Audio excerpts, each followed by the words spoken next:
Then Bildad the Shuhite replied, God is powerful and dreadful. He enforces peace in the heavens. Who is able to count his heavenly army? Doesn't his light shine on all the earth? How can a mortal be innocent before God? Can anyone born of a woman be pure? God is more glorious than the moon. He shines brighter than the stars. In comparison, people are maggots. We mortals are mere worms. Then Job spoke again. How you have helped the powerless. How you have saved the weak. How you have enlightened my stupidity. What wise advice you have offered. Where have you gotten all these wise sayings? Whose spirit speaks through you? The dead tremble, those who live beneath the waters. The underworld is naked in God's presence. The place of destruction is uncovered. God stretches the northern sky over empty space and hangs the earth on nothing. He wraps the rain in his thick clouds, and the clouds don't burst with the weight. He covers the face of the moon, shrouding it with his clouds. He created the horizon when he separated the waters. He set the boundary between day and night. The foundations of heaven tremble. They shudder at his rebuke. By his power the sea grew calm. By his skill he crushed the great sea monster. His spirit made the heavens beautiful, and his power pierced the gliding serpent. These are just the beginning of all that he does, merely a whisper of his power. Who, then, can comprehend the thunder of his power? Job continued speaking, I vow by the living God, who has taken away my rights, by the Almighty who has embittered my soul, as long as I live, while I have breath from God, my lips will speak no evil, and my tongue will speak no lies. I will never concede that you are right. I will defend my integrity until I die. I will maintain my innocence without wavering. My conscience is clear for as long as I live. May my enemy be punished like the wicked, my adversary like those who do evil. For what hope do the godless have when God cuts them off and takes away their life? Will God listen to their cry when trouble comes upon them? Can they take delight in the Almighty? Can they call to God at any time? I will teach you about God's power. I will not conceal anything concerning the Almighty. But you have seen all this, yet you say all these useless things to me.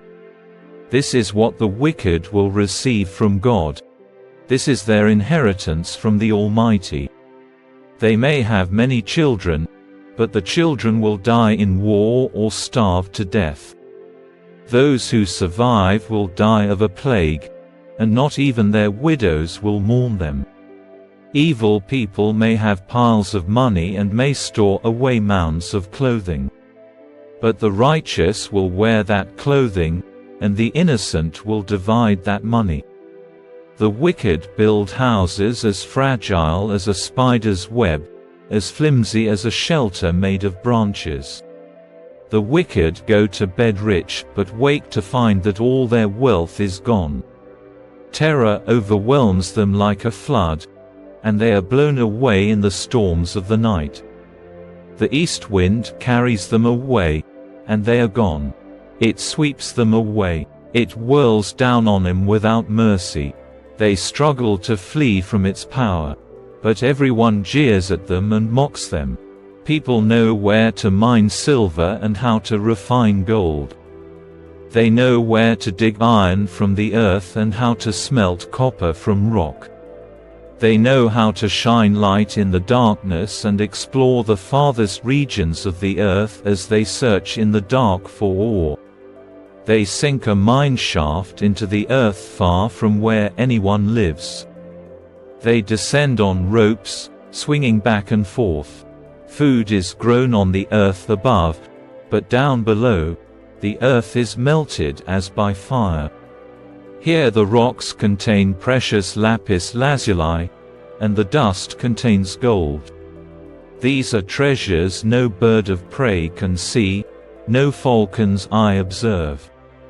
No wild animal has walked upon these treasures, no lion has ever set his paw there.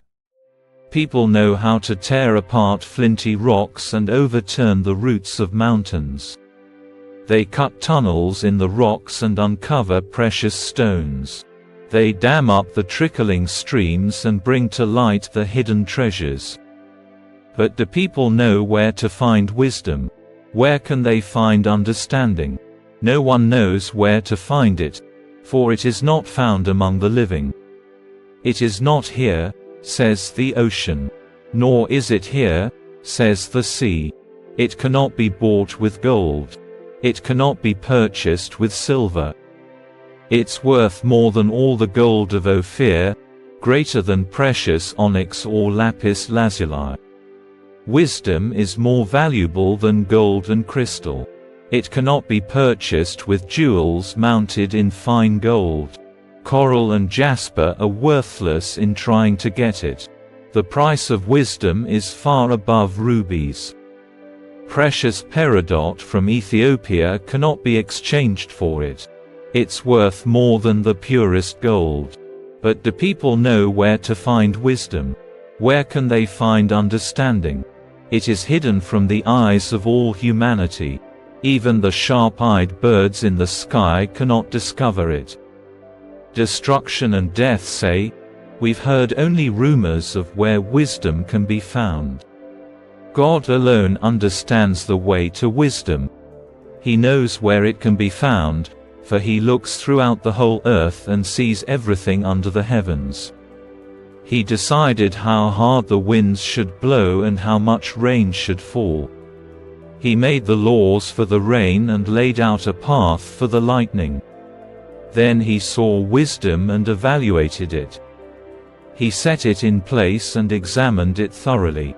And this is what he says to all humanity: the fear of the Lord is true wisdom. To forsake evil is real understanding.